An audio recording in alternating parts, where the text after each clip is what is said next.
tax credit back. Small companies get it as a refund. So if you spend, I don't know, $25,000 on developing something, and just when I say developing, sometimes developer costs, there's software costs, there's conditions around it. But let's say you're developing something patentable and you spend $25,000 on it, you can get back 60% of that money as a check. And then you spend that money. So you start with 100,000, you get back 60,000. Put that 60,000 in, and then you get back 60% of the 60,000, and so on and so on. So you can make that money go far. Shred credits can be claimed back for 3 years. So all of you should be keeping track of your R&D costs now, so that when you're actually get to a point, you could be getting a refund on them. The other kind of major group of funding, and you'll see a lot of it right now due to COVID, is wage subsidies. So the CERB, for example, is a form of government funding where they're giving money directly to companies. Not the CERB, but other programs. They're giving money directly to companies to hire or train or maintain, in this case, their staff. So once you have a sense of what kind of funding that you're looking for, where do you go to look for it? And to understand that, you kind of need to understand how the government works. So in Canada, obviously, everybody knows this. We have the federal government, we have the provincial government, we have municipal government, city of Toronto. So there's the 3 levels of government that all in and of themselves give out funding under different programs. There's also certain agencies of the government.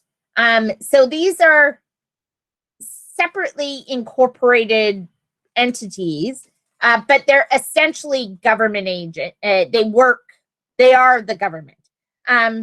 So an example of this that some of you might be familiar with are the Ontario Centres of Excellence. So they're an agent of the government. They get 100% of their funding from the Ontario government, but they're not a government department. So those are the kind of groups that you look at in terms of where the governments are. And oftentimes people forget about agency, and they should think about it.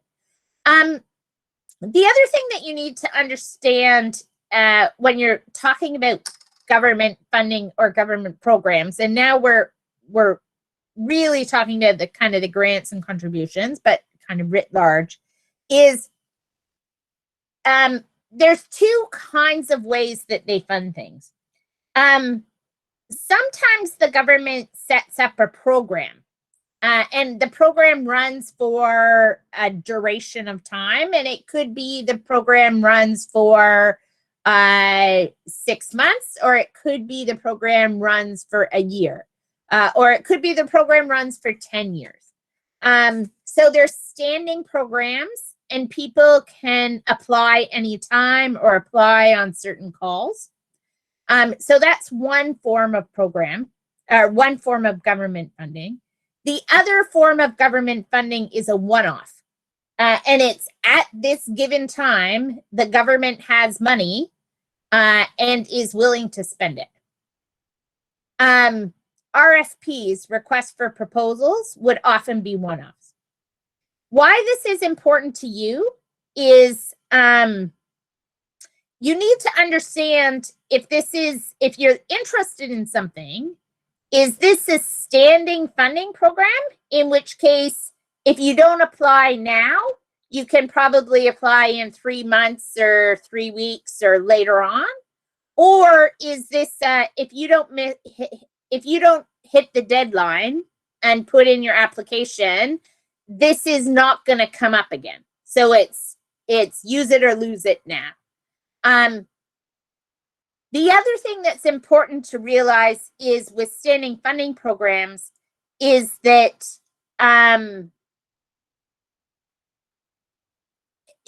standing funding programs are standing funding programs, but they can be canceled at any time. So there is a chance that if you miss this deadline, you'll just apply in the next deadline. But when governments change, or when ministers change, or when there is a huge change in the economy, then standing funding programs are sometimes wrapped up or rolled up or canceled or suspended. So while you can have a little bit of confidence that if you miss a deadline in a standing funding program, another one's going to come along, don't take that as the gospel truth. Like, it is possible that they'll be funded at any time. So how do you find out about the standing funding programs or the one-offs? One thing that I'm going to recommend is get on lists. There's all kinds of lists where these things get circulated. The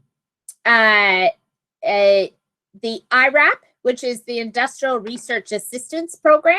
All of you as entrepreneurs should be signed up for Irap. Even if they don't want, your company has to be at a certain development level for Irap to take you on as a client.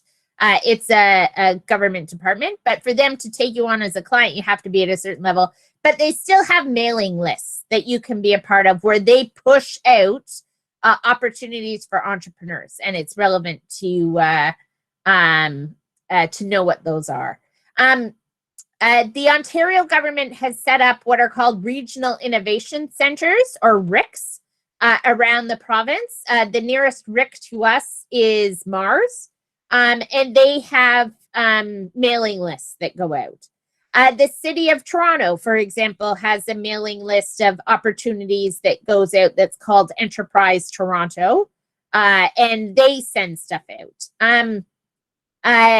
The zones that were just talked about at the beginning of this session, they have a mailing list that they send out opportunities that they see. So it's a bit kind of annoying on one hand to get all the emails, but it's better that you're on the list and you see the stuff and see the stuff pushed to you, especially with timely things, than trying to just figure out what's out there and kind of randomly go looking for things. If you're specifically looking for RFPs, so goods and services that you can respond to, the governments kind of writ large, as well as what's called the MUSH sector, which is municipal, university, I don't know what the S is, and hospitals. We're all required to put our contracts that we're contracting for goods or services. When they're over 100,000, we're required to put them out for RFPs, so requests for proposals. And we do that using MERCS, which is a government RFP website. City of Toronto has its own RFP website, but you can go into those sites and set up alerts so that if you're selling widgets, you can say, send me anytime anyone wants to purchase a widget. Or if you're sending, I don't know, sports services, you can put in alerts to get all the RFPs that mention particular words are in certain areas. And they're good to get. They're just, if you ever just are bored one day, it's actually kind of funny to go in and just look at MERCS and see what the various levels of government are buying. It's always a bit kind of enlightening and fun, or at least I think so. One of the things that, like, it's a bit harder when everybody's virtual. I will fully admit this. But one of the things about being kind of, one of the benefits of being part of the Zone networks or part of Startup School usually, or other kind of entrepreneur networks, is that you have a network of other people that are going through the exact same thing that you're going through. And people are always, I found people are always willing to share information. So they're willing to say, hey, if you just say what government funding are you looking for, they'd be able to say, hey, I've done this and this, and this is a real good program, but this program's not worth doing because it took forever and like it was hard to find funding, or have you heard about this? So my experience has been people tend to be collaborative in our entrepreneur networks as opposed to competitive. And if you ask, people are more than happy to share what they've seen and what they found, and they understand that you're going to share it with them as well. And so at least Ryerson's entrepreneur networks through the zones and things like that, like everybody's done better. There's been a couple government entrepreneur programs that like Ryerson's community has taken a run at and have gotten like the lion's share of the funding for our companies. And a lot of that is solely based on like people talking to each other. And there's a couple first people that went in, and then they told other people about it, and we were able to like get a lot of the funding for the Ryerson startups because of it. So do talk to each other. And even sometimes, one other story about this is I in non-COVID times, I curl. I go to the curling club, and we were talking about something one time about a program that was being run, and a couple of the people that I was curling against, they work for the government, and they said, well, have you heard about this program, and what about this? And we had like, they gave a lot of good information. So when you're out and about and someone says, what do? Tell them what you do, because God knows they might work for a government agency that's giving out money or knows about something that they'll be more than happy to tell you about. So do talk to each other, talk to other people about it. And then the last one is, again, kind of self-evident, but at the end of the day, do a web search. Canadian government funding, wage subsidy grants, and just see what comes up. Just do it periodically. I'm not saying you have to do it every day, but just do it periodically and see what comes up. And sometimes you'll find stuff that's been quietly launched and you haven't heard, there hasn't been a big fanfare about it. But it's there. Some other places to look. I mentioned the Ontario Centres of Excellence right now. Like, a lot of their mandate is around funding entrepreneurs, startups, new companies. So it's a good one. They also fund universities, but it's a good one. Depending on the program, the Ministry of Research and Innovation, whatever they're called now, MTCU, again, they keep changing their name. I think that's the latest name. Good ones to just go to their website provincially and look at them. I mentioned Irap, the Federal Development Agency for Southern Ontario, has a lot of different programs for companies. Municipally, Toronto Enterprise is the branch of the Toronto City government that launches and helps startups. So one other thing that people often don't think about is Ryerson.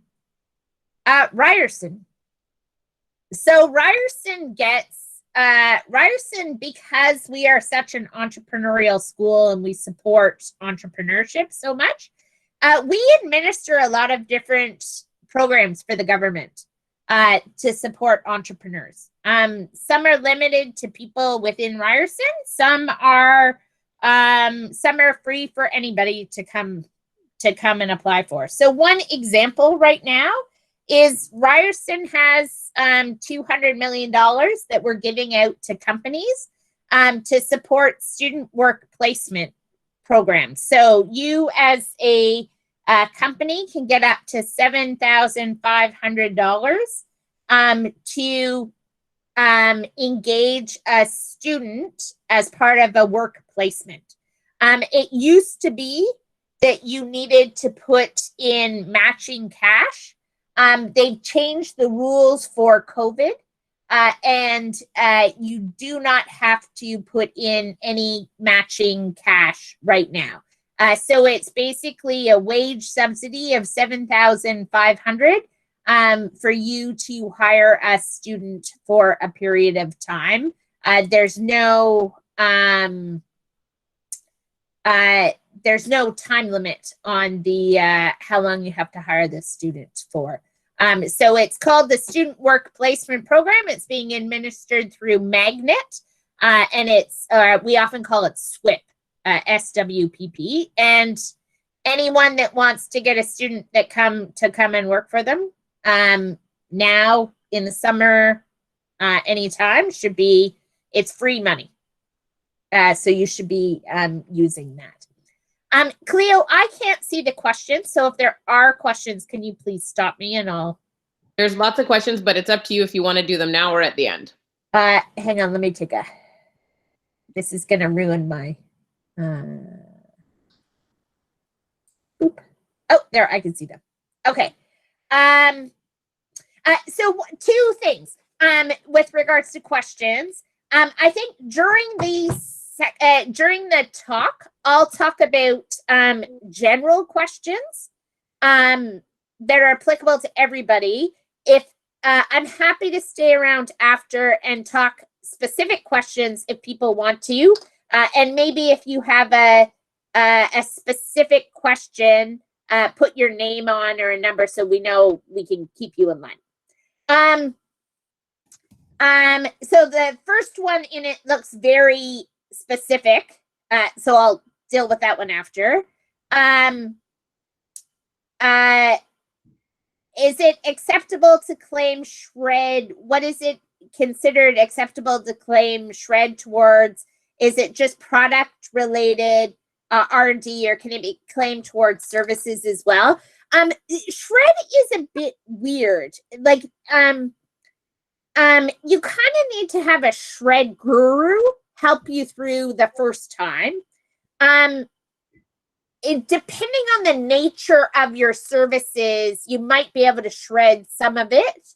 But it would be like if you're putting together consulting services, you couldn't necessarily shred all the costs with general consulting services.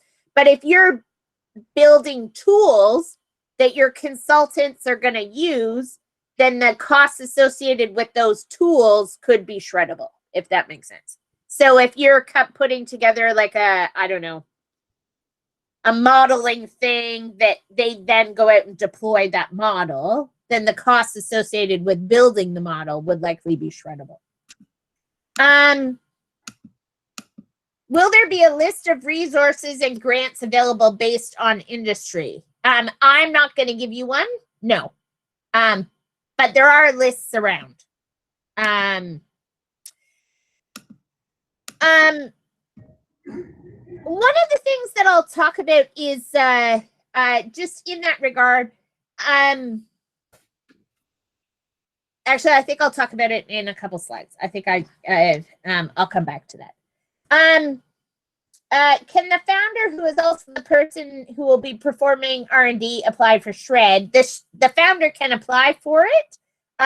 You actually have to have, for shreds, you have to have real expenses. So the founder has to pay themselves. The founder can't just claim they spent their time and their time valued at X, if that makes sense. So the next one, I'm going to defer for a second. Can I provide website links to So Irap, it's the Industrial Research Assistance Program. If you search on Industrial Research Assistance Program, NRC, you'll find it. The MUSH is not a mailing list. The MUSH is the Municipal University something hospital sector. It's a sector. MERX is MERX. So it's like mercs.ca. MTCU is the Ministry of Training Colleges and Universities. If you Google Ministry of Training Colleges and Universities. Do you recommend to purchase a membership of MERX? You don't need to purchase a membership in MERX to go and look around. If you want to apply for a certain RFP, you have to purchase the membership or like purchase the RFP. You can get a lot, you can see a lot for free on MERX. So I wouldn't in the first instance get a membership in MERX. However, when you find an RFP that you want to actually purchase the RFP, because when you purchase the RFP, then you are on the RFP list. So if there's updates and things like that, you find out about it. And for some RFPs, you need to be on the you purchase the RFP list to be able to apply. That you can't just kind of get it from someone else and then apply. You have to have been purchased it. And we've had some RFPs that we've purchased, and so we're on the list, that they've significantly changed the rules for like mid RFP. So if you weren't on the list, you didn't get the updates. And if you didn't get the updates, like you would have been it was essentially garbage. Like you would have been knocked out. So it's important. Can I provide more information on Irap and what types of startups are normally accepted? So theoretically, when you look at Irap's,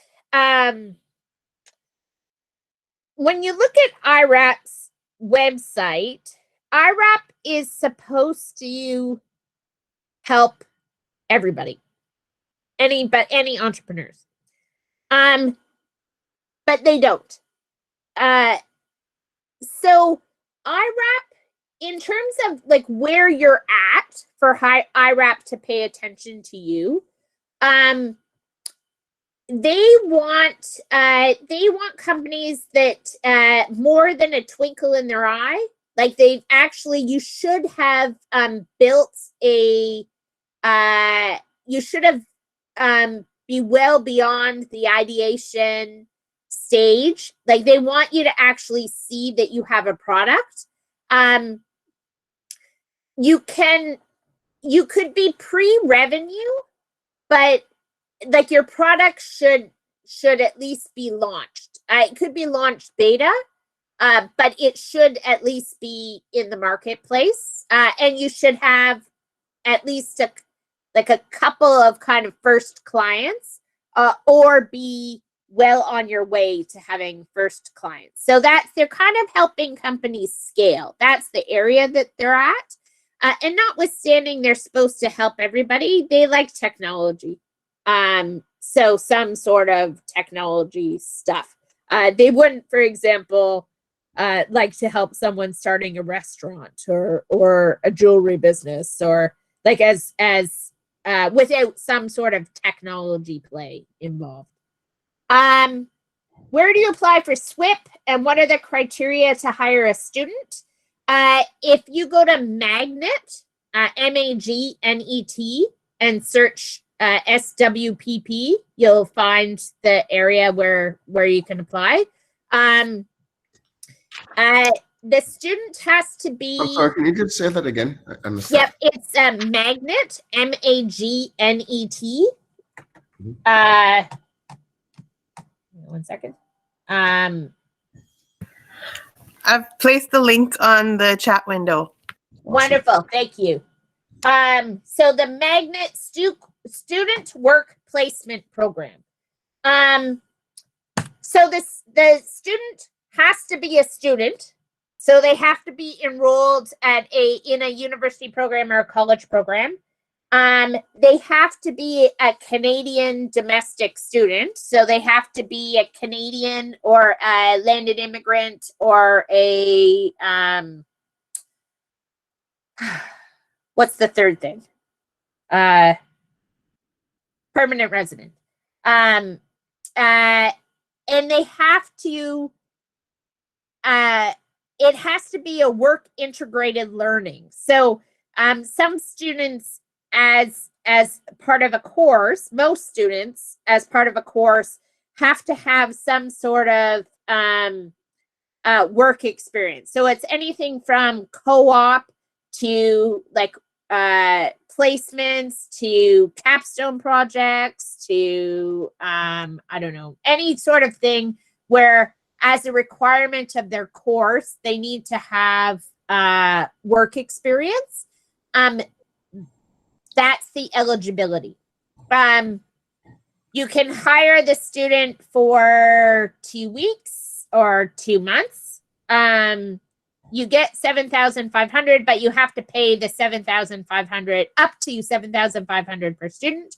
But you have to pay the $7,500 to the student. So you can't take $7,500, hire the student for 2 weeks, and only pay them $500 and keep the rest. Like all the money has to go to the student. But if you are going to take a student and only hire them for 2 weeks, like you don't have to take all the money. Is it industry specific through Ryerson? Can any business apply for it? Our Swip. So the Swip that Ryerson, so there are a number of people running Swip for the government right now that are specific to industries. Ryerson Swip is not specific to an industry. It's open to, and it's not specific to Ryerson students. So you can hire a BC student, you can hire a Waterloo student, you can hire any student, and it's not specific to an industry. That being said, Ryerson works well with its friends and neighbors. So like if you come in with a biotech Swip, there is a Swip program for biotechs. So like we'll most likely, you could apply through our program, but we might say to help the biotech guys out, you should maybe go look at like apply through them and because everybody has to make quotas. And the deal is there's a bunch of specific ones and then Ryerson's everything else. It's not to say we can't fund biotech ones, even though there's a biotech Swip, we can, but we're just nice to our friends and neighbors. Will the voice recording of this presentation be available later? There we go. Can a Swip student be hired multiple times for the program by different companies? I don't know. You'd have to go look at the, I don't know if there's a limit on how, I should know because I did the funding agreement with the government for it, but I don't know. You can't have the same student. A company can get more than one Swips. But a company can only get one Swip per student. So you can't hire a student for 3 months on the Swip and then hire the same student for 3 more months on the Swip. But I don't know if the same student can get more than one Swip, if that makes sense, if you know what I mean. But a company can get more than one. If a company hires 3 students, they can get 3 Swips. Okay, so I'm going to leave the questions and go back to this for a little while. So this was one of the questions. Should I pay for funding leads? I'm a bit torn on this. And it's partly because we at Ryerson have a couple times paid for consultants to go find us funding leads funding programs and things like that. I am admittedly better than the average bear about finding government funding. So I have a pretty high standard, but I have never, ever, ever paid for funding leads and be satisfied and thought, well, that was a good investment of our money. Most of the time, I'm like, I could have found all this stuff if I had spent like 4 hours Google searching. Like, there's nothing on this list that I just paid for that I didn't know about or couldn't find myself. Now, I am also a person that knows a lot about government funding, so maybe it's a bit high of a standard. But to me, it has never been, it's never been worth it to pay for it. For you, you all have a ton of things to do. You might not have a day to spend Google searching or things like that. And it might be when you're deciding where to spend your money. It might be worth getting back 5 hours of your day, having somebody else do the searching when you could have spent the time doing something else. But in the greater scheme of things, go get a Swip student, hire a Swip student for the summer and send the Swip student off to using the government money and send the Swip student off to come up with like Google search things.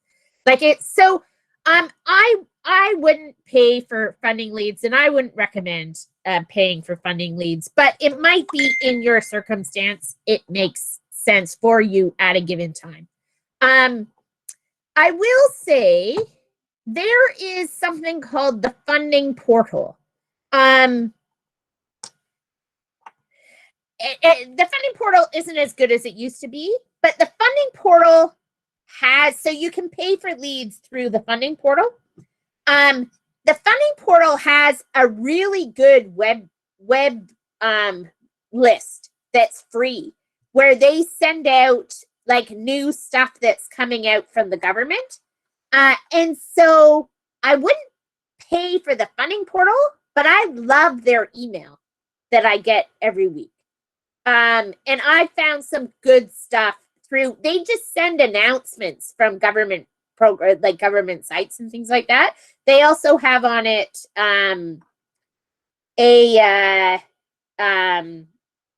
like who got funded. So you can see like other people that got funded that's kind of like you, and then go look at those programs. So it's a good, it's not like a comprehensive list of funding programs, but it's a good twig for you to know where to look. It's kind of gone downhill a bit because I think they somehow went to the States and they're becoming a bit more US focused, but it's a free web email link, that you get. So it's worth signing yourself up for. Make yourself known. We talked about kind of talking to people about what you're doing, but also make yourself known to the government. So oftentimes, the government wants to do announcements, and they want to announce, like they want to bring together a panel, or they want to like showcase certain companies and things like that. And if they don't know about you, they're never going to showcase you. And the companies that do get showcased, like they make themselves known to the government. So at the very least, like send something to your MP or your MPP and say, hey, I'm not asking you for something. I just want to come in and talk to you about what I'm doing, so that if you ever see anything that you think would be useful, or you ever need any help on like, if you're ever doing a review on what supports entrepreneurs need, I'd be happy to come and talk to you about it. And they might call you back, or they might, as soon as there's a program, recommend you, or they might recommend when there's a newsletter, your business being put in the newsletter, and you get free advertising out for everybody. Make yourself known to the government sector in which you work. So if somebody asked a question about the health sector, make yourself known to the Minister of Health or the Deputy Minister of Health. Again, don't ask them for anything. You're not going in and asking them for money, but just let them know you exist, because they might call you back.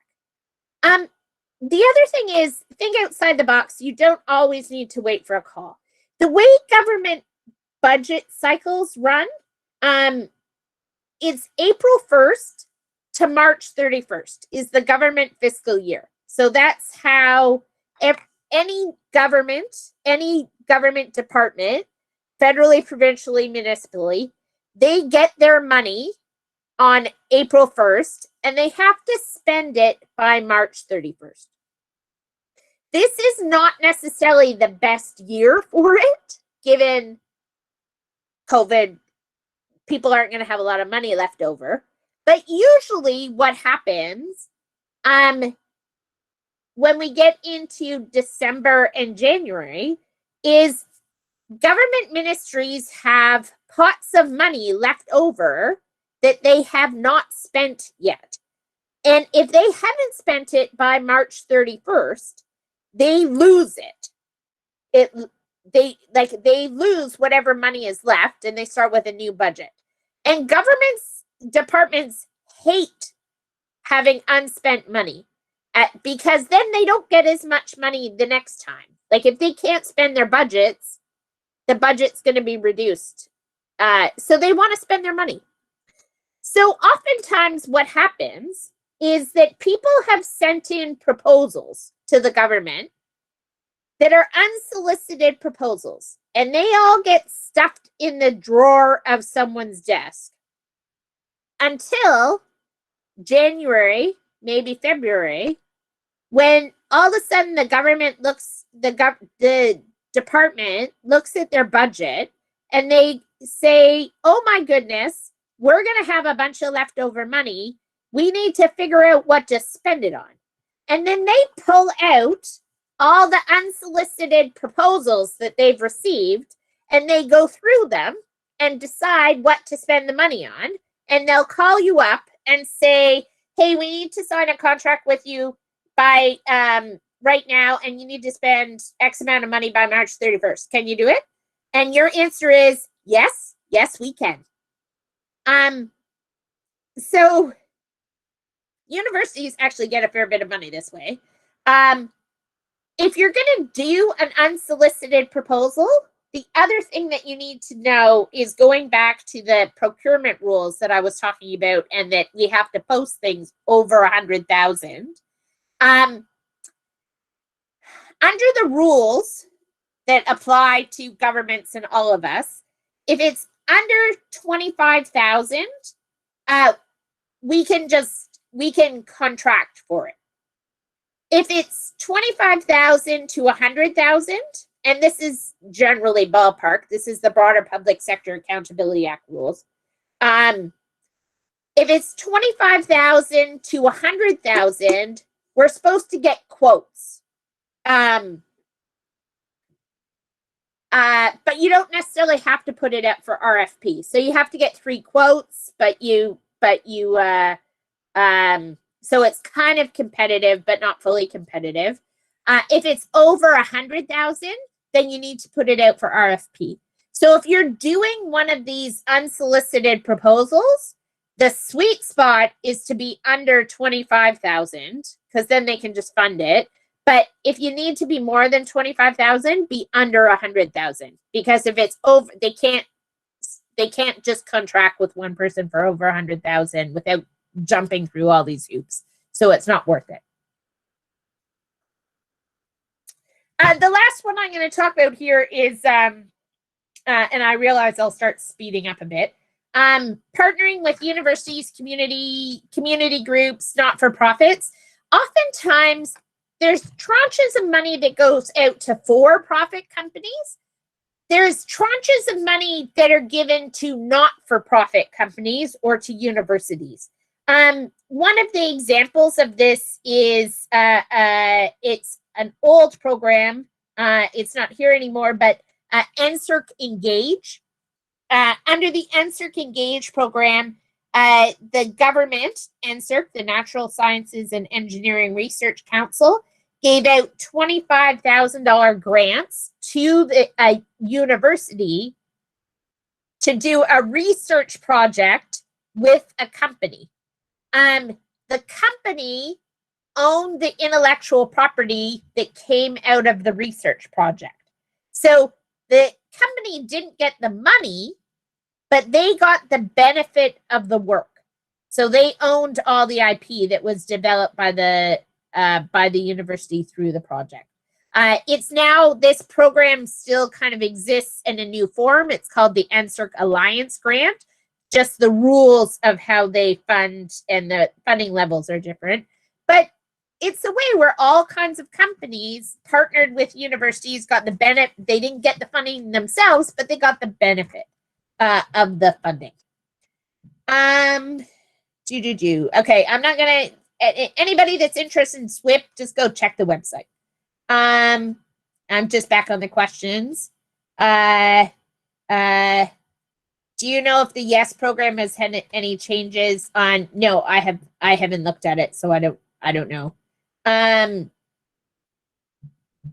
the Magnet website, it says a placement. So I've told you about Swip, like call Magnet if you have specific questions about it. But I'm actually here. I'm going to answer this one.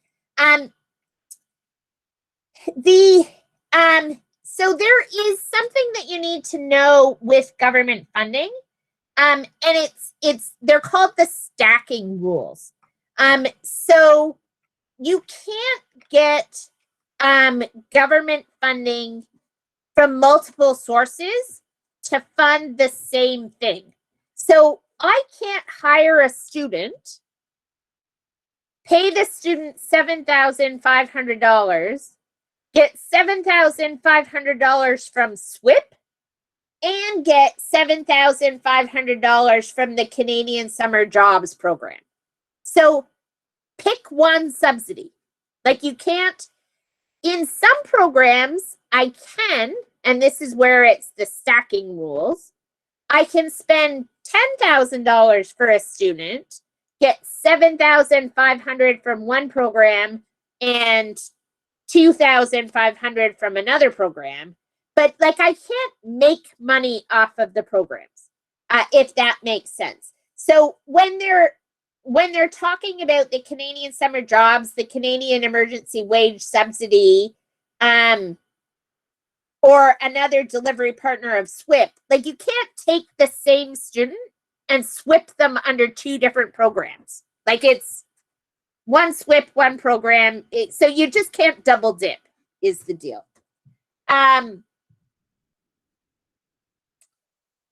Any funding for new food product startups? Agri-Canada and the different provincial food like agriculture ministries have all kinds of programs for like food innovation, growing food, producing food. So Agri-Food Canada and then various like corresponding provincial ministries have all kinds of funding for that. Just go to their websites. How to send these unsolicited programs. So any way to find out who to send to. So you don't want to send to the minister. The minister has, it sounds kind of funny, and this isn't, the minister has very little power. So the minister can't suddenly decide outside of government processes that they're going to give somebody $500,000. So it's always kind of funny to me when they say, oh, I went to talk to the minister and the minister promised me this. The minister did not promise you this because the minister cannot promise you that. The minister will have suggested that you apply to an existing program and they're not promising you anything. The people that hold the power for this sort of thing are like the layers down. So a deputy minister of a certain area, or a program, kind of a program lead. And again, they can't necessarily make the decision, but when the minister calls someone to ask them what we're going to spend our leftover money on, it's those, like that level, that is putting forward the suggestions. So you can't, so in general, if you go around that level, you just piss them off and you'll never get anything. But if you start at that deputy minister, or kind of one level below the deputy minister, that's kind of the sweet spot of where you want to go in. And look for, here, let's see if I can see you.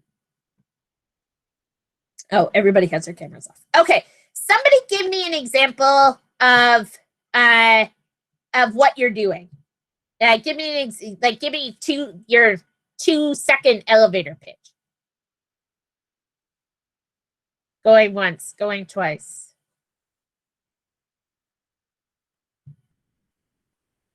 Anyone? I'm going to suggest where you go find money. Miguel, what are you doing? Oh, STEM programming from K to 12 youth. Perfect. Okay, STEM programming for K to 12 youth. Go to the Ministry of Education.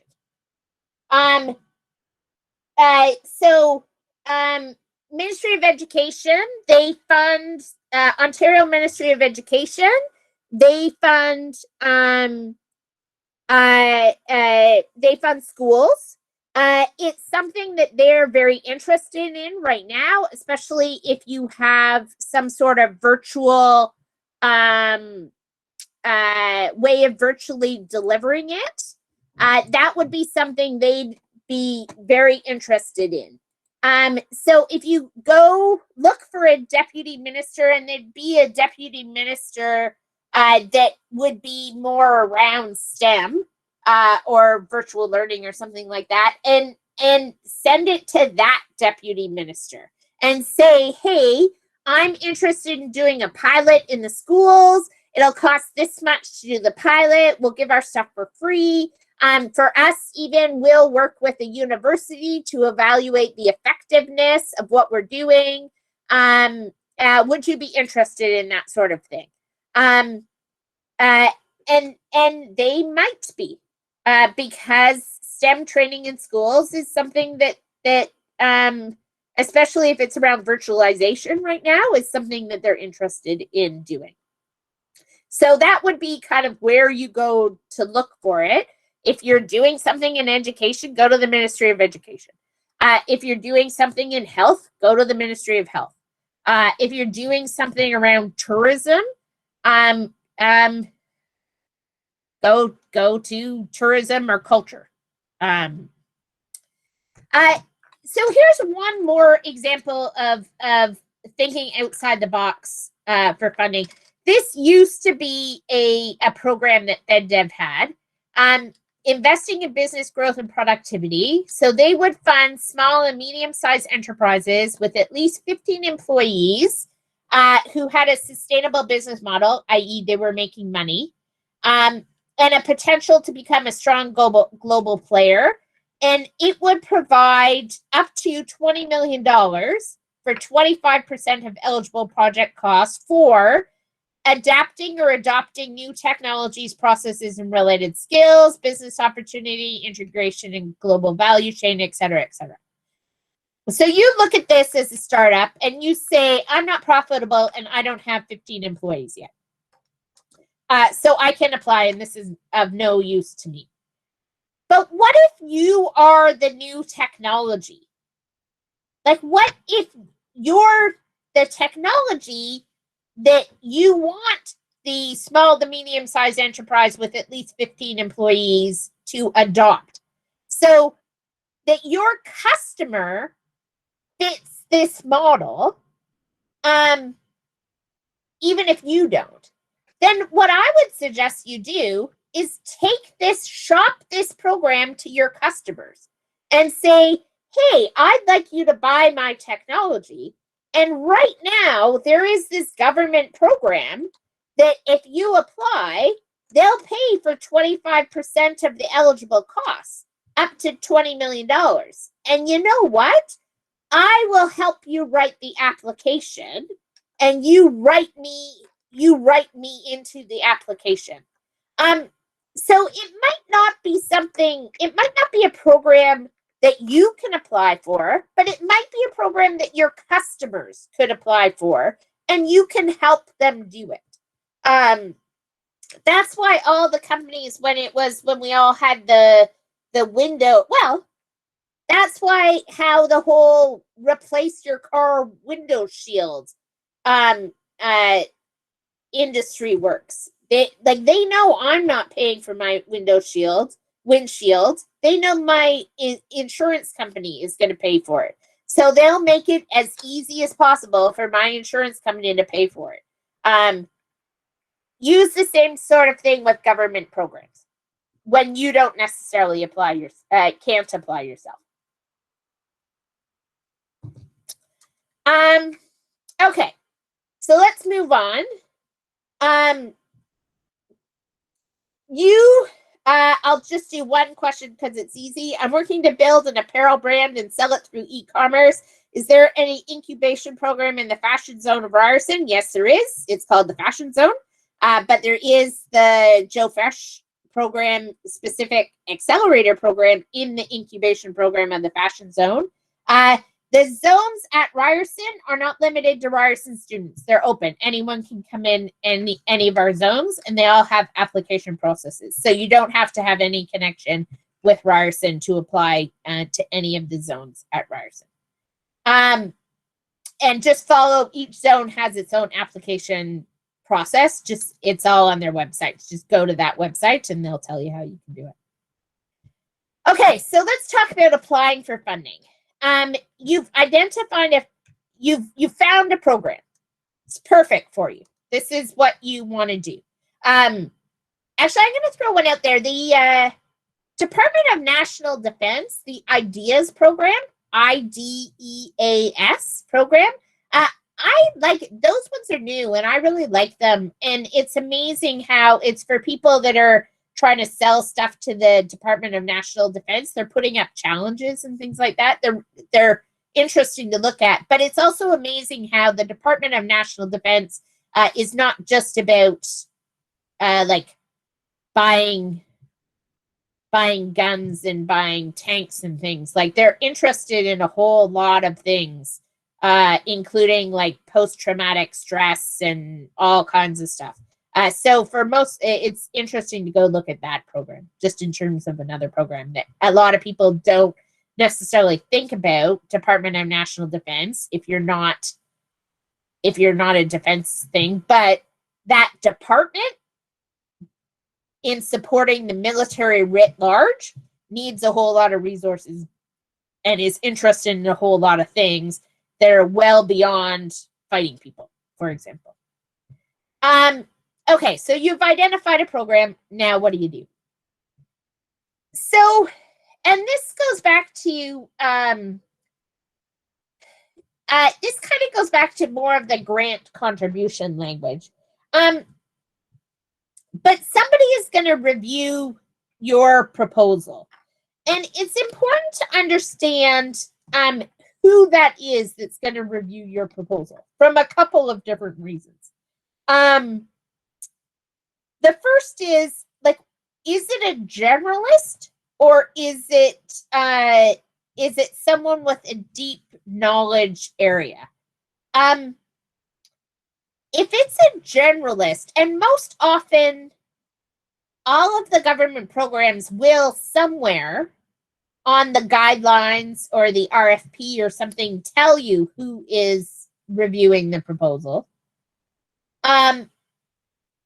So if they're generalists and you write your proposal for someone that has like 20 years of knowledge in the blockchain area, then the generalists are going to look at it and go, I don't know what the heck this person's talking about. And you'll probably, like, you're talking way too high level, and it'll be too complicated, and they won't know what's going on, and you're probably not going to get funded. Because you'll just confuse the reviewers. On the other hand,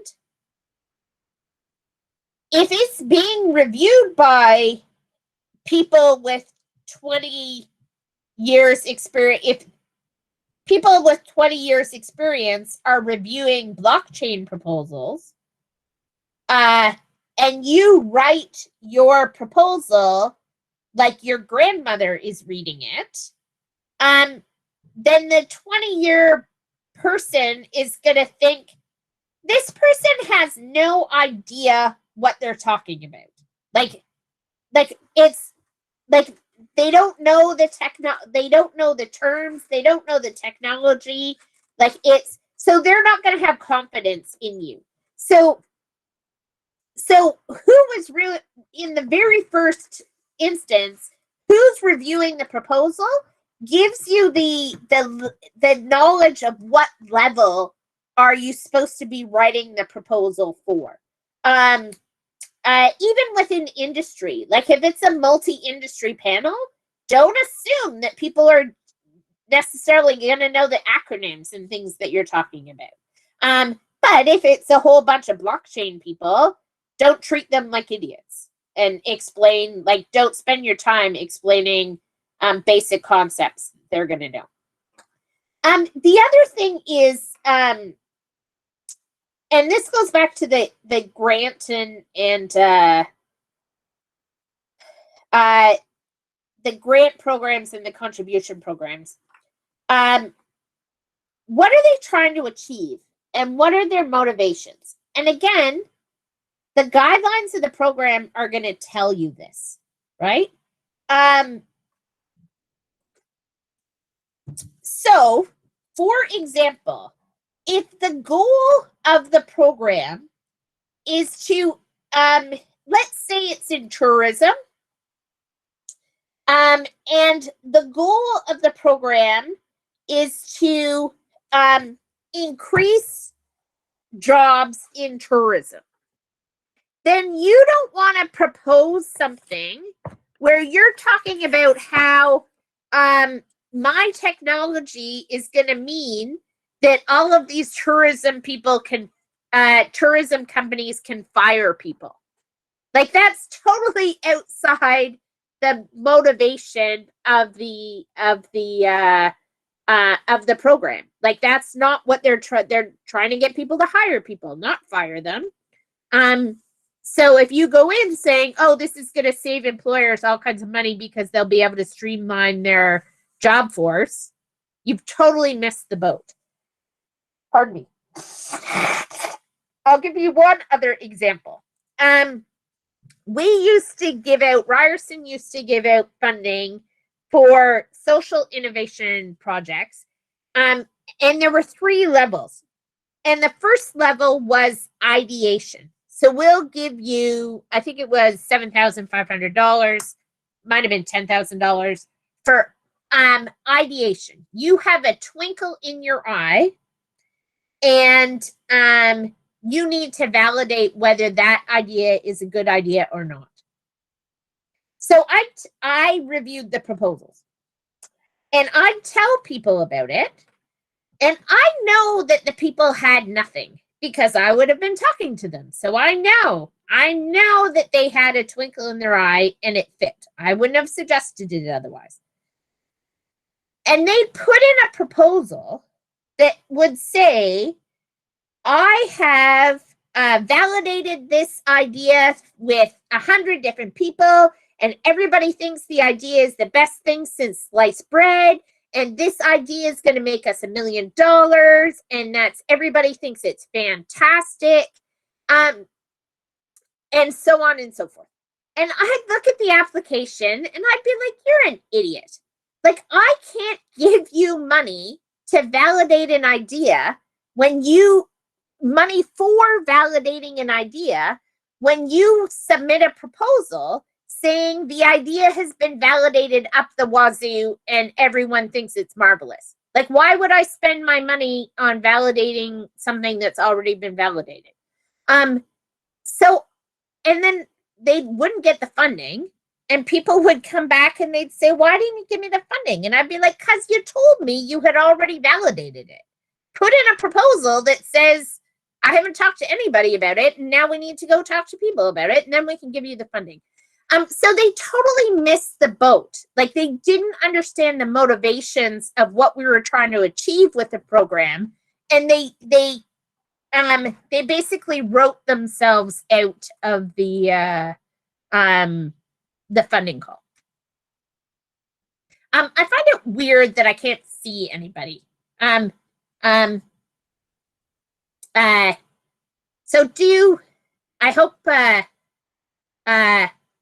I hope this is making sense to everybody. I'm just going to keep going, but do you, like, if someone wants to speak up at some point and say something, feel free. Okay, this is again self-explanatory. One would think it's self-evident. No one ever does it. So read the instructions. There is a call. The call has rules, very specific rules. First thing you do, read the rules. I know no one ever wants to read the rules. I am telling you, read the rules. The rules are going to say things like the font size, how big your margins are, what the deadlines are, what the deadlines for questions are. If it says you can put in 10 pages, you can only put in 10 pages. If it says you have to use 12-point Times New Roman font, use 12-point Times New Roman font. Do not use 10-point Times New Roman font, because they will throw your application in the garbage. They're not allowed to consider it.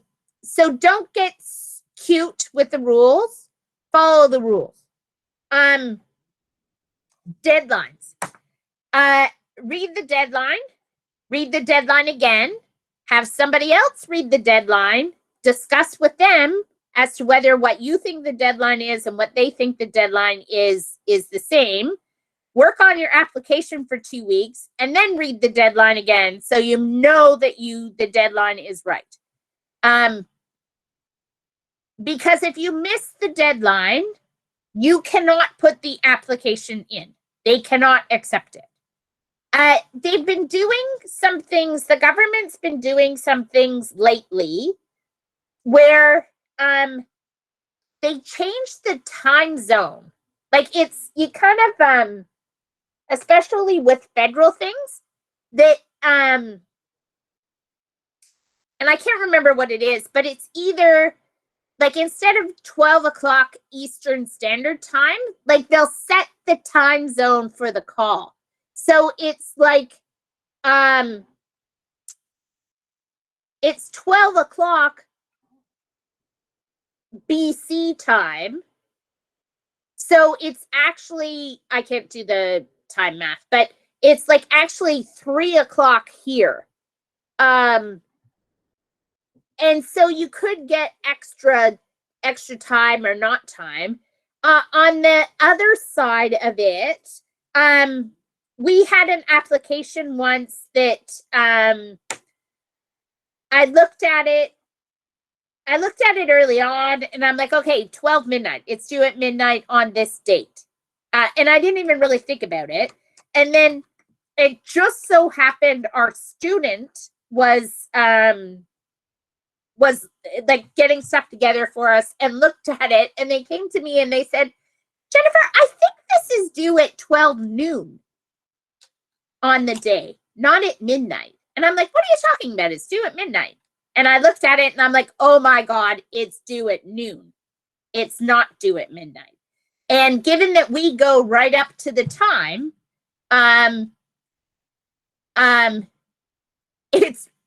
it was relevant. So we would have missed the deadline. And it was like a $2 million grant. So thank God for that student. I got the student a very nice present for catching that. You need to know whether it needs to be received by that time or sent by that time. So there's some of them where you have to physically send it, and we used to know where all of the various like Canada Posts were and what time they were open till, because you knew that at the Canada Post in the on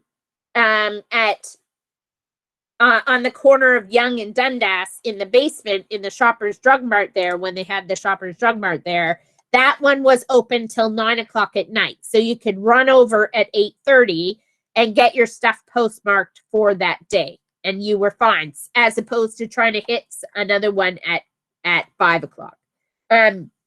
So understanding where the deadlines is, and also quite often, if it's a very popular program, the websites can crash if all of a sudden there's a bunch of people trying to apply at the same time. So that the $300 million one I was talking about, we were done an hour before the deadline. We started and we had to electronically submit it. We attached all the stuff. We sent the email. The email was too big and it bounced back. So we compressed the files and sent it again. It was still too big. It bounced back. We broke the file into a couple different files and sent a couple different emails. That bounced back. It took us 45 minutes to email the file, to email the application into them. We had spent like 2 months working on this thing. Had we not started sending it an hour before it was due, then we would have missed the deadline because we couldn't get an email sent, which is not the case that you want to be. One other story is we were working on an application one time and we didn't realize that to hand it in, we thought we could email it in. Again, we didn't read the instructions. So we thought we could email it in. The day of, somebody said, you realize that like this has to be handed in person in Ottawa, right? And it's like, oh, you got to be kidding me. Now, it just so happens that we knew somebody in Ottawa that we could send it to them. They printed it and ran it over and submitted it for us. But not everybody has that sort of network that you can call up a random person in Ottawa and have them drop everything and get an application in for you. Had we read the instructions and paid attention, we would have known that from the beginning and been able to deal with it.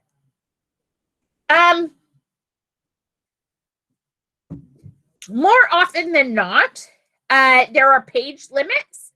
In guidelines or calls for funding. Number one, respect the page limits. If they, you could only put in a page. Don't put in 3 pages because they will, if you're lucky, they'll take your first page and throw out the other 2 pages. If you're unlucky, they'll throw out your whole thing. But use it as a guide. So if it says write a page on something, write a page on it. Don't write 2 lines. Like the level of detail they want, if they say 500 words, is from 450 to 500 words of detail. Like they don't want you to just write a sentence. So use the page limits or the word counts as a indication of how much detail they want for a given section. If there aren't maximums and minimums, or it just says submit a proposal, ask a question. And there's always a contact that you could send and say, like, do you want me to send 100 pages or do you want me to send 2 pages? Like, what are you looking for? And they will answer you and tell you. So there's kind of 2 things that you need to think about when applying for funding, and it depends on the nature of the funding that's being given out. Is it an RFP where they're funding one person, or is it a program where they're funding like 10 things? If it's an RFP and they're funding one program, one thing, why should they pick yours over somebody else's? So how does your proposal make their life better? Help them achieve whatever they want to achieve. So what is the benefit of picking yours? And so if it is picking yours over somebody else's, like you might want to, and there's only one, you might want to stress different things than if they're going to fund 10 things. Or is the program, you just have to meet this standard and they'll fund everybody that's over the standard. So it's important to know, but essentially what you're trying to give the reviewers is why they should fund yours and not fund someone else's. Just looking at the questions, is there an easy way to find who would be reviewing the funding proposals? It should say it in the call. So there should be some indication in the call who's going to be reviewing it, or whether it's a panel, or whether it's like whether it's people in the office. So it should say it somewhere in the call or the RFP or something like that. If not, ask. So we've often asked if it's not clear and said, like, and you don't have to say who specifically. It's not Sally, Bob, and Mary are going to be reviewing it, but like, what is generally the profile of the person reviewing the application? And you could say, I want to understand like what level I should be writing the application. The other thing you need when you're submitting your proposal, in addition to why yours is better, is why are you the person to deliver? And so oftentimes in these things, you'll see that there's a lot on like, what is your experience in delivering the project? Why should they trust you? Do you have a team in place that can do this, or are you starting from scratch? If you don't have experience in delivering projects, something that you might want to do is partner with somebody else that does and piggyback off of somebody else a couple times so that you do get experience in delivering government projects. Start small and then work your way up, sort of thing. And so you might want to work with a university, because universities have a lot of experience in delivering projects and achieving projects. Or you might want to work with a not-for-profit or another company or something like that to get you that experience in the first place. Do you have a team in place? It might not be, for example, that you have a programmer that's on staff hired, because you need to get the contractor to pay for the programmer. But if you can say, we have contractor Bob ready to go. So they're not an employee, but like, we have all the resources ready to go.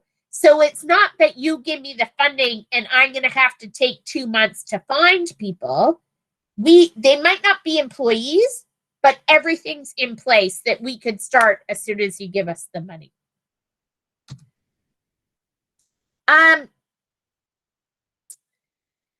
Again, these things seem a little self-explanatory, but when you review applications, you're amazed at how people miss it.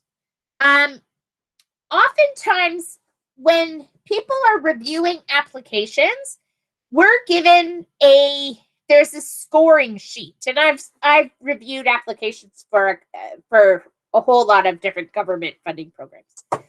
You get a scoring sheet, and you get certain points that you can allocate in certain sections.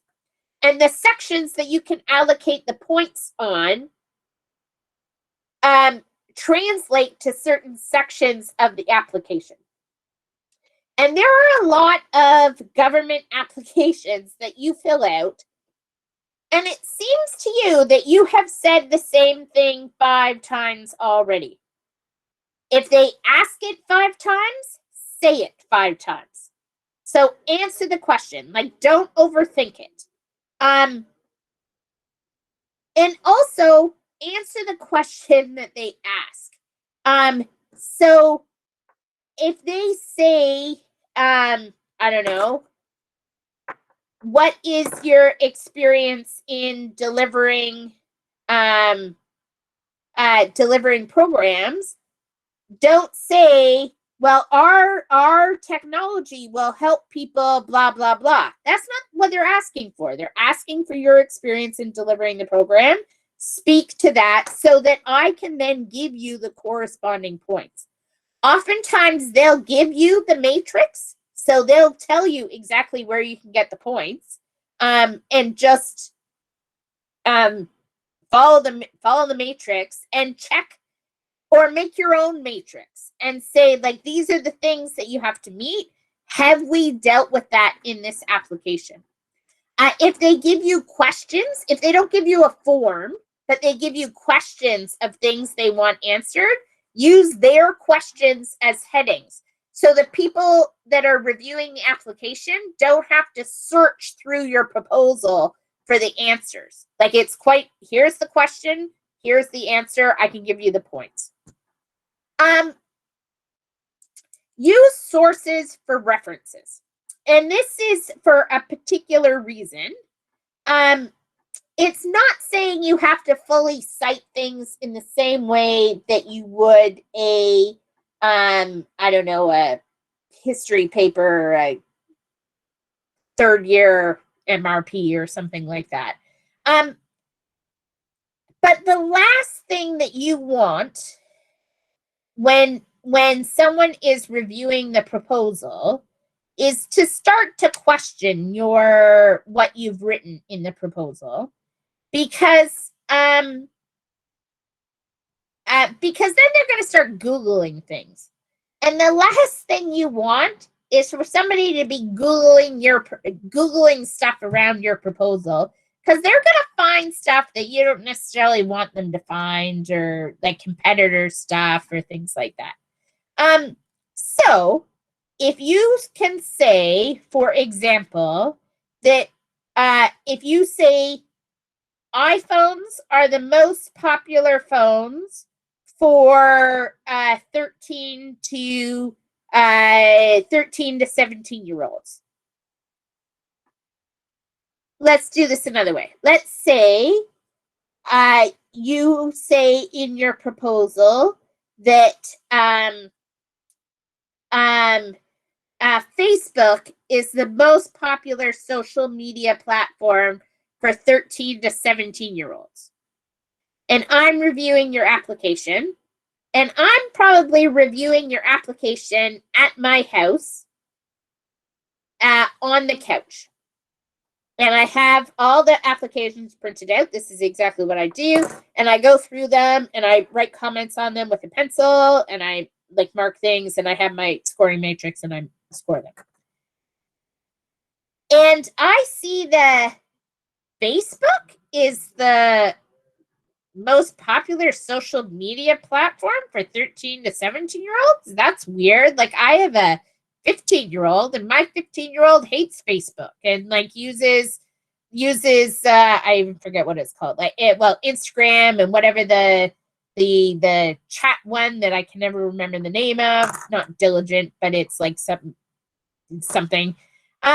And like, they never go on Facebook. And then I'll start Googling stuff. I'll pick up my iPad and I'll start Googling stuff. And then I'll find stuff about your application.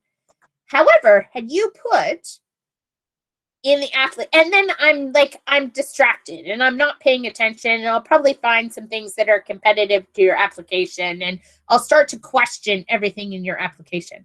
But if you put Facebook is the most popular platform for 15 to 17-year-olds, bracket Forrester 2017, then I'll like, okay, some independent sources verified this. I'll believe it. And you can get a lot of those quotes. You don't have to go pay for like a $3,000 Forrester report. Like you can get a lot of this stuff from just the abstracts that are posted online or things like that. Mars Market Intelligence Services it's available free for a lot of small companies to get a lot of those reports for free, that you don't have to pay for them. So I suggest that you go look at Mars Market Intelligence Services because they help entrepreneurs, small entrepreneurs, access those reports that you'd have to pay a couple $1,000s for.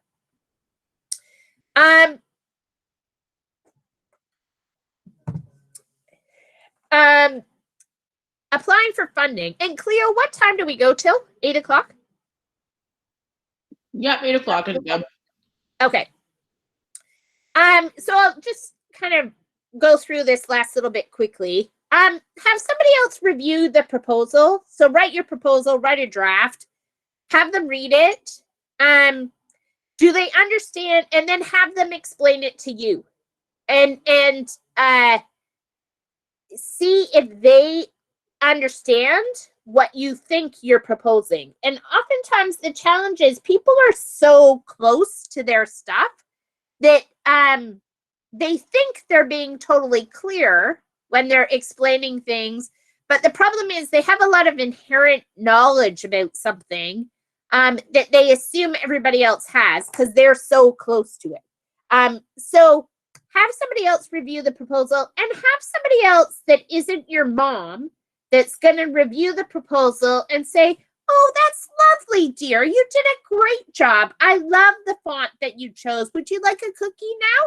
Like, you need somebody that's going to be mean and brutal to you and say, I don't know what the heck you were talking about. Like, this isn't clear. You didn't answer the question. So make sure that when you're getting someone else to review the proposal, and do this for when other people ask you to review their proposals. Tell them, like, you don't want them to be nice. Like, you want them to be mean about it, or at least give you constructive criticism. And part of the constructive criticism is if somebody tells you that they don't understand, don't spend 10 minutes trying to explain to them how they're wrong. And it is quite clear, and they're just an idiot. If they didn't understand it, then they didn't understand it, and you weren't clear. So if you're going to ask someone for brutal, honest advice, take the advice and fix your proposal. The other thing is make sure everything matches. So oftentimes people write things over time. They change something here and then they don't change it down there. So they say up here that Facebook is the most popular platform. And then down here they say Instagram is the most popular platform. You'll use one acronym in one place and then you'll call it something else later on. So have somebody go through, and oftentimes if you read it backwards, like start at the end and read to the beginning, and look for things to make sure they're consistent all the way through. So if you say 10 to 12, make sure you say 10 to 12 all the way through, and not we're going to hire 10 to 12 people, and then in your budget have we're going to hire 15 people. Which leads us to the budget. Provide the budget detail they need. So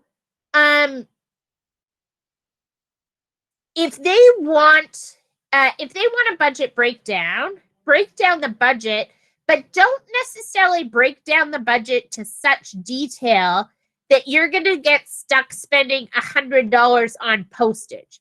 So sometimes you can lump things together. For salaries, they might want to know specific positions. But for things like office supplies, for example, like you'd go with office supplies. Like don't put like paper, $100, pencils, $200. They're mechanical pencils. Don't because then you're going to be stuck with a budget where you have to spend $200 on pencils. But if you can lump stuff together, then it'll help you in the long run. Salaries, and this kind of goes to exact versus lump sums. No one gets paid $100,000. People get paid $101,649. People get paid $89,727. So no one gets paid an exact amount of money. So if you're putting in exact amount, like amounts with a lot of zeros on it, then people aren't going to think that you know what you're talking, that you're making stuff up. So if you're paying someone minimum wage and you're expecting them to work, I don't know, 15 hours a week for 34 weeks, like do the math and show the exact amount that you're going to pay them. Even if you don't know what the exact amount is, like you're kind of better off sometimes putting in something that looks more exact than putting in $100,000. So put in $101,050, even if you're just guessing, because it looks like you know what you're talking about. Source your amounts. If you, for example, say I'm putting in money for travel to BC, put in an amount, and it could be a ballpark, but say based on flight, based on the average flight cost off of sourced off of Expedia on this date. So at least it looks like you've thought about the budget and you're not just randomly putting amounts in.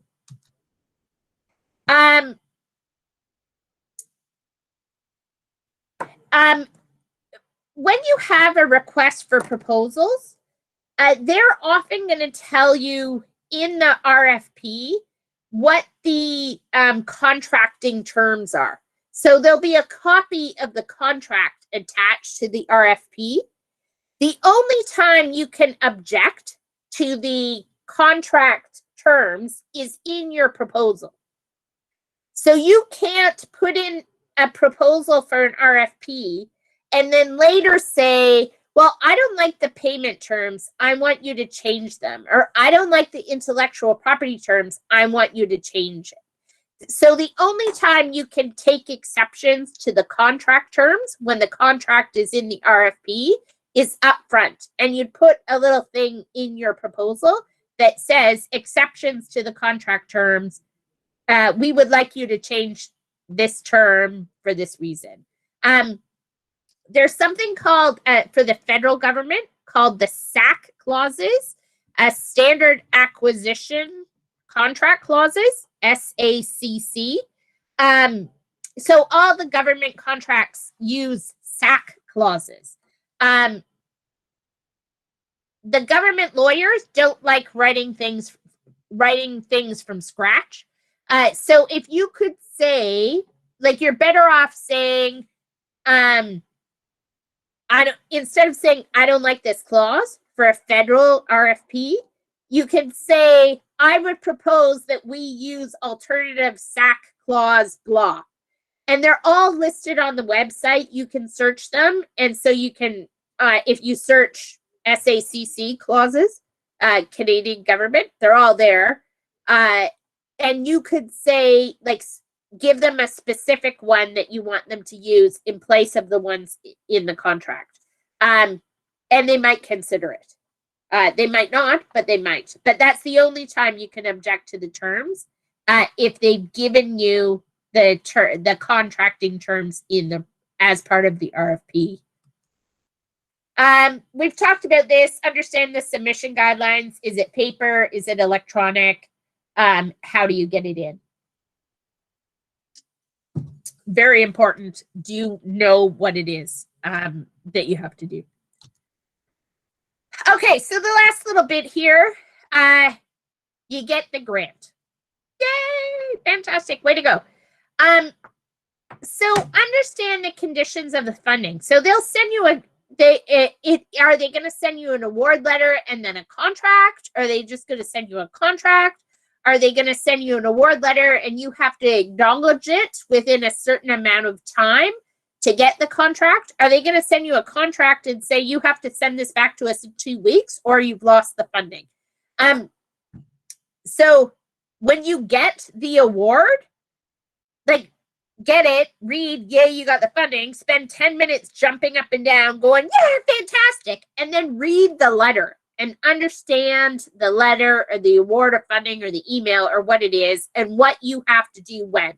Because it would suck that you get the letter that says you got the funding and you didn't read the next paragraph that said, provided that you send us an email within 5 days of getting this letter, and you lose the funding because you never sent the email. Review the funding obligations. So understand exactly what it is that you're signing up for. And this is, if you're signing up for a program that's a loan and you have to pay back the money, like, it'll say that in the contract. So understand what it is that you are signing up for. I am obligated, because I'm a lawyer, to have the third point on the slide in there, which is have a lawyer review the funding obligations. But I will say this: the government does not like to negotiate agreements. I used to have an email when I worked at the University of Toronto. We got a lot of funding from CETA. I would have a standard email that would go back to CETA that said, thank you very much for sending your funding agreement. I note that on page 4 of your funding agreement, clause 7, that this word is misspelled. I note in this clause that it's referring to clause 4 and it should be referring to clause 7. I note that it says see Appendix A. There are no appendixes to this agreement. I think you mean Schedule A. It was like, it had about 20 different things that was wrong with the template. I sent the exact same email to CETA, probably, and none of it was big. It was all mistakes in their contract. I sent that email at least 20 times to CETA, and they never changed anything. They don't like to change things, even if it's just wrong. So if you go to a lawyer and the lawyer spends all kinds of time, and by spending time, your money, trying to rewrite a government agreement, it is a waste of your money. The government is not going to, entertain the changes. In very narrow situations, they will. It's not writ large, but generally they won't change their contracts. And you'll spend a lot of time on a lawyer trying to having them tell you that you need to change things. And they're not going to get changed. It's a waste of money. It's not a waste of money to have a lawyer review the funding obligations and explain those obligations to you. And then you can make an informed decision about whether you're going to accept the funding or not. But whatever you do, don't pay a lawyer unless it's millions and millions of dollars. Like, don't pay a lawyer to revise a grant funding agreement. Like, the government's they aren't going to change it. Ryerson gets a whole lot of money from the government, and I can't get them to change funding agreements. So if they're giving you $20,000 under a program, you're not going to, it's a waste of money to try and get them to change it. Understand any government contract is going to have reporting obligations. Follow the reporting obligations as you go forward. Keep the records they want you to keep. So if it says, I want you to send a quarterly report on the 1st of the month, on the 1st of April, whatever the other quarters are, September, et cetera, submit the reports. If you don't, you're in default and you're not going to get the money. If it says, keep all the financial records for 7 years past the end of the grant, keep the financial records for 7 years past the end of the grant. You don't want to throw out the stuff 2 years past the end of the grant and have them show up to do an audit 3 years later, because you'll have to give the money back. So that's it for me. Again, we're at 8:01. Realize that it's been a long evening and people have other things that they might want to do, but I'm happy to kind of stay around for a little bit and answer questions or talk to anyone that would like to have a discussion. Awesome. So I'm going to stop the recording.